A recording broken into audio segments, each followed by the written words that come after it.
예, 반갑습니다. 김시열입니다. 저는 20년 이상 세계사, 각 나라 역사, 국제 정세를 연구한 사람입니다. 일단은 러우 전쟁이 벌어지기 전에 상황부터 좀 짚어보도록 하겠습니다. 미국의 바이든 대통령이 전쟁이 일어날 것처럼 얘기를 했는데 가장 의미 있는 발언은 뭐냐면 그럼에도 불구하고 우리 미국은 절대로 이번 전쟁에 참여하지 않겠다라고 얘기합니다. 핵을 가진 러시아랑 3차 대전을 진행할 의사가 없다 이렇게 얘기한 거죠. 그 얘기를 들은 푸틴 입장에서 보면 얼마나 마음이 편하겠습니까? 그러나 실제로 그러면 바이든이 얘기한 것처럼 참전 안 했나요? 전혀 그렇지 않습니다. 참전 안 하기는커녕 이 전쟁에서 우크라이나에 대해서 모든 지원을 아끼지 않았죠. 포탄이라든지 연료라든지 각종 군수 물자, 심지어는 우크라 정부의 운영 자금까지 지원할 정도였습니다. 바이든이 이번 우크라 전쟁에서 사실 전쟁을 유도한 측면이 있다라는 얘기를 말씀드리고 싶은 거예요. 미국이라는 패권 국가는 언제든지 자신의 국가 이익을 위해서 전쟁을 도발하는 그런 의지와 실행력이 있다. 이렇게 보시면 되겠습니다. 미국이라는 나라가 패권 국가 입장에서 가장 우려하는 그런 사태가 뭐라고 생각하십니까? 유럽과 러시아가 제휴를 하는 것이다 라고 생각합니다. 특히 중심국가인 독일과 러시아가 만약에 강력한 동맹을 맺는다면 이것은 미국이란 패권 국가의 지위를 강력하게 위협할 수밖에 없거든요. 과거 독일 총리였던 메르켈이라는 총리가 있지 않습니까? 이 사람이 16년간 통치하면서 러시아에서 출발하는 해저 가스 파이프라인, 소위 노드스트림 1, 노드스트림 2라는 가스 파이프라인을 구축했습니다. 그리고 그 가스관을 통해서 러시아에 대단히 저렴한 가스를 어마어마하게 갖다 쓴 거예요, 독일이. 그러니까 에너지 측면에서 독일이 필요한 에너지의 거의 절반 가까이를 러시아에 의존했다. 그런 과거가 쭉 진행이 되어 왔고 이것에 대해서 과거 레이건 대통령부터 시작해서 트럼프 대통령도 반대를 많이 해왔지만 독일은 계속해서 그런 정책을 굽히지 않았습니다. 그런데 바이든이 이번 러시아의 침공을 예언을 하면서 만약에 러시아가 우크라이나를 공격한다면 이 노드스트림 가스 파이프라인을 미국이 나서서 끊어버리겠다라는 얘기를 했습니다. 그런데 전쟁이 벌어지니까 이 파이프라인이 끊어져 버립니다. 구체적으로 누가 끊었는지는 명백히 밝혀진 바가 없어요. 추측만 할 뿐이죠. 그래서 미국이 이 전쟁을 일으킨 근본적인 원인 중에 하나는 바로 러시아와 독일 간의 이 노드스트림 가스 파이프라인을 끊어버리는 것이 가장 중요한 목적이 아니었는가 개인적으로 그렇게 생각하고 있습니다. 러시아는 지금까지 과거 수십 년 동안 국가 전체적으로 석유와 가스를 외부에 팔아서 먹고 살았던 나라입니다. 그런데 그 러시아의 자원, 석유 에너지 자원을 누구한테 판매를 했을까요? 유럽에 팔았습니다. 지금 유럽이 사주나요?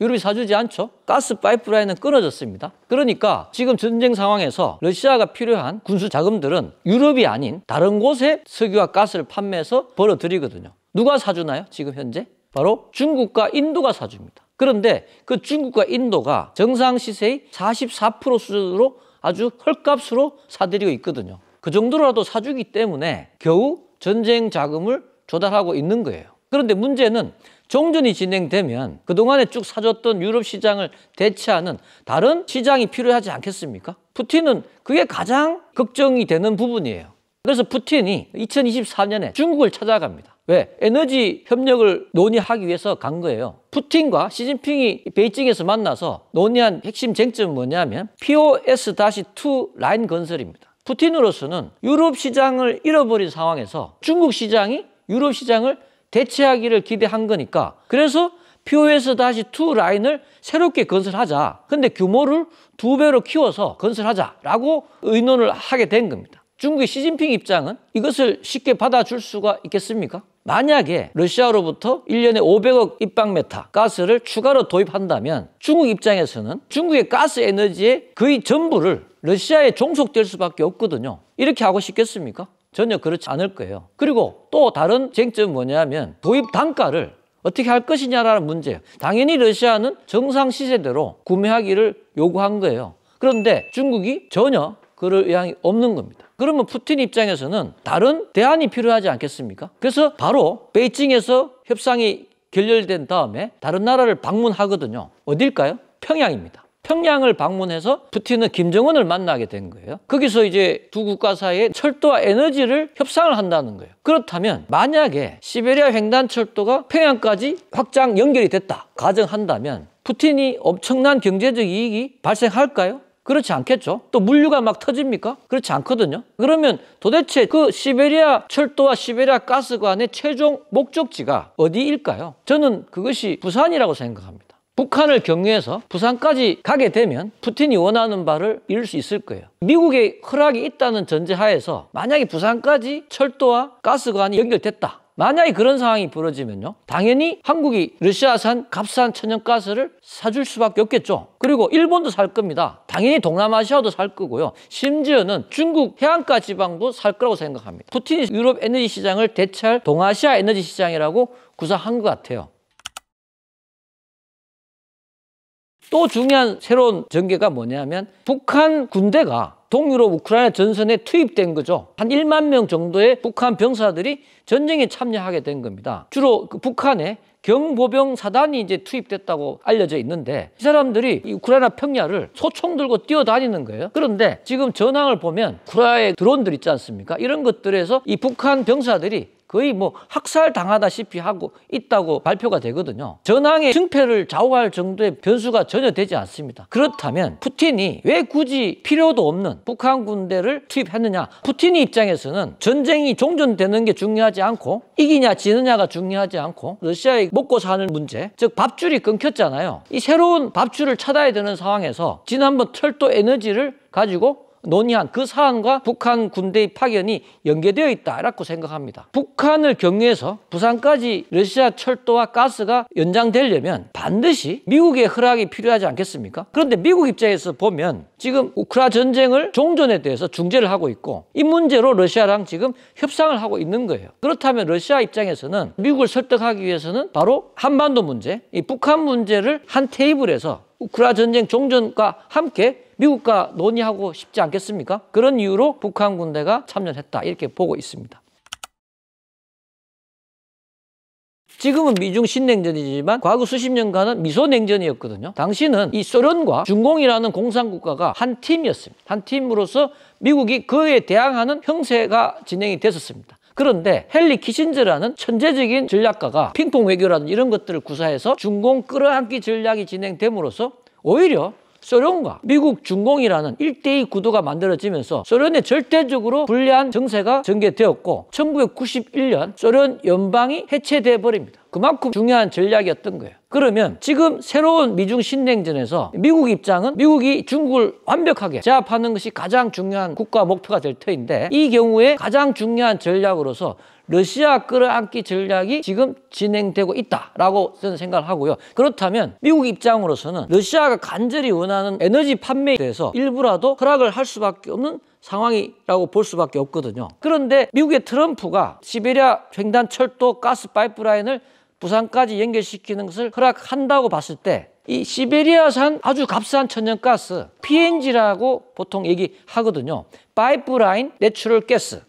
그러니까 기체 상태로 그대로 파이프를 통해서 공급이 되고 있기 때문에 굉장히 이제 원가가 싸게 먹히는 방식입니다. LNG는 리퀴드 내추럴 가스예요. 액화 천연가스입니다. 당연히 LNG 가격이 PNG 가격보다 훨씬 더 비쌀 수밖에 없습니다. 그런데 만약에 트럼프가 러시아 싼 천연가스, PNG 가스를 동아시아 시장에 허락한다면 한국이나 일본 같은 동아시아 국가들은 당연히 러시아 PNG를 사고 싶지 알래스카산 비싼 LNG를 사고 싶지 않을 거 아닙니까? 가격이 많이 차이 나니까. 그러면 미국 입장에서는 아니 내가 지금 러시아를 봐줘서 러시아 PNG를 사게 해주는 건데 자신의 가스는 오히려 팔지 못한다는 것은 너무나 억울한 거예요. 그러니까 자기가 판매할 수 있는 알래스카 LNG 가격이 설령 비싸더라도 구조적으로 일부는 미국 LNG를 한국과 일본이 살 수밖에 없는 그런 구조를 원하는 거라고 저는 생각합니다. 그러니까 그 구조는 한국, 일본이 자기 돈으로 알래스카산 LNG 가스 파이프라인을 건설한다면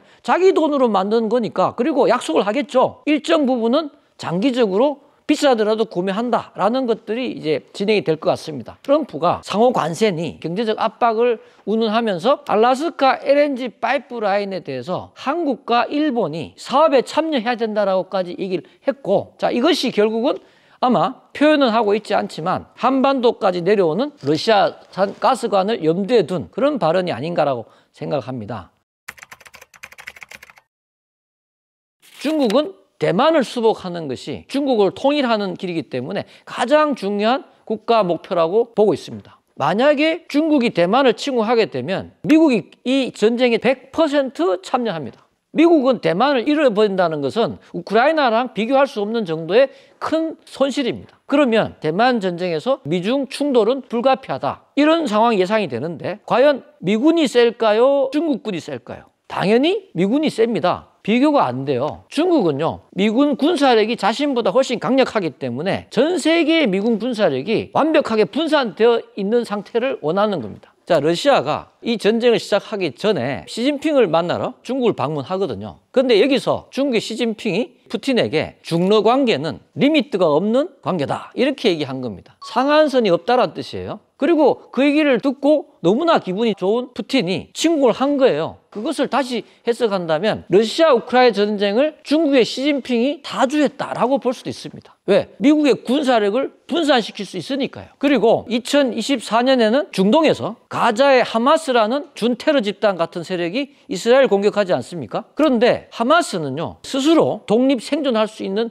그런 세력이 아닙니다. 100% 이란의 지원을 받아요. 근데 이란은요, 과거 수십 년 동안 핵을 개발하려는 의심을 국제사회가 가지고 있었기 때문에 국제사회의 경제 제재를 받습니다. 그래서 이란은 서방에 대해서 석유를 판매할 수가 없어요. 그런데 어떻게 그러면 석유를 팔아서 먹고 살겠습니까? 전 지구상에 이란이 판매하는 석유의 90%를 한 나라가 사주거든요. 그 나라가 어딜까요? 중국입니다. 그래서 하마스 배후에는 이란이 있고 이란의 배후에는 중국이 있다라고 보는 겁니다. 그래서 지금 중동에서 벌어진 중동 전쟁과 동유럽에서 벌어진 우크라이나 전쟁 모두에 중국이 개입되어 있다. 물론 뭐 미국도 개입되어 있죠. 그런 상태라고 저는 생각하거든요. 그러면 이제 미국의 군사력이 과연 중국이 희망하는 대로 분산되어 있는 것인가 하는 걸 따져봐야 되는데 실제 분산되어 있습니다. 미군 군인이 한 명도 투입이 되지는 않았어요. 그러나 그 모든 전쟁에 필요한 모든 물자들은 전부 대다수가 미군에서 나온 것들이거든요. 미군 군수보급 창고를 보면요, 텅텅 비어 있어요. 심각하게 분산되어 있다고 보시면 됩니다. 이것은 중국의 정책이 상당수 성과를 보고 있다, 이렇게 볼 수가 있습니다. 중국 입장에서 두려워하는 군사력은 한반도에 있는 군사력이거든요. 주한미군과 주일미군. 이 가장 강력한 주변 미군 군사력을 대만 전쟁에 투입시키지 못하게 하는 것이 가장 중요합니다. 그래서 만약에 중국이 2027년경 대만을 침공하는 상황이 발생한다면 아마 동시 패션으로 한반도에서 분쟁을 일으킬 수밖에 없을 겁니다. 그러면 주한미군과 주일미군이 한반도에 고정되어 버리거든요. 그렇게 되면 대만을 수복하는데 가장 유리한 정세가 만들어진다, 이렇게 볼 수가 있습니다. 바로 이런 결정적인 순간에 시진핑이 아마 파주 정도의 과거 연평도 수준의 그런 포탄 정도를 때려버리라고 명령을 내릴 거예요. 그러면 과거 수십 년간 에너지와 식량을 오로지 중국으로부터 지원받았던 김정은으로서는 이런 명령을 거절하기가 쉽겠습니까? 저는 거절하기가 대단히 어려울 것이다라고 본 거고요. 만약에 한반도에서 새로운 북한의 도발이 심각하게 진행이 된다면 지금 아마 작전 계획으로서는 한미연합군이 대규모 평정작전을 시작하기 전에 김정은 참수작전을 진행할 거라는 게 일반적인 예측입니다. 만약에 현무5를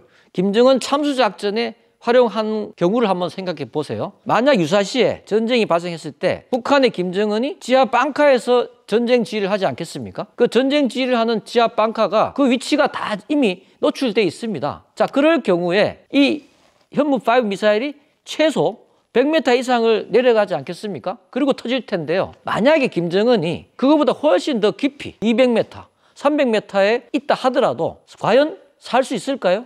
살지 못한답니다. 지하 100m 이상 들어가서 그 엄청난 미사일이 폭발을 하게 되면 지진이 발생해버려요. 지진이 발생하니까 이 지하 방카에 있는 공기 흡입구, 그 다음에 갱도 같은 것이 다 무너져 버린다는 거예요. 그러니까 미사일 폭발에 의한 지진에 의해서 매몰돼서 죽을 수밖에 없는 상황이다라는 겁니다. 이런 것이 현재 우리가 예상할 수 있는 일이고요. 김정은이 그러면 이런 정도를 분석을 못 하겠습니까? 자기 목숨이 걸려 있는 문제인데 자기도 그걸 다 안다는 거죠. 그러면 김정은 입장에서 보니까 다른 살 길을 찾을 수밖에 없지 않겠습니까? 그래서 북한의 김정은은 우리를 대한민국이라고 부르기 시작했고 북한의 그 모든 문서에서 통일이라는 단어를 빼버립니다. 북한의 김정은은 남한을 적화 통일하지 않겠다는 거예요. 북로 동맹 군사조약을 체결한 겁니다. 이것은 수십 년간의 중국과의 관계를 끊어버린 사건이에요. 중국을 배신하고 러시아를 선택했다. 그렇게 되면 시진핑의 그 한반도 도발 명령을 따르지 않을 수 있는 그런 상황이 되어버린 거예요.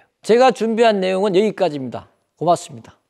영상이 유익하셨다면 KNN 스피치 구독, 좋아요, 알림 설정 부탁드립니다.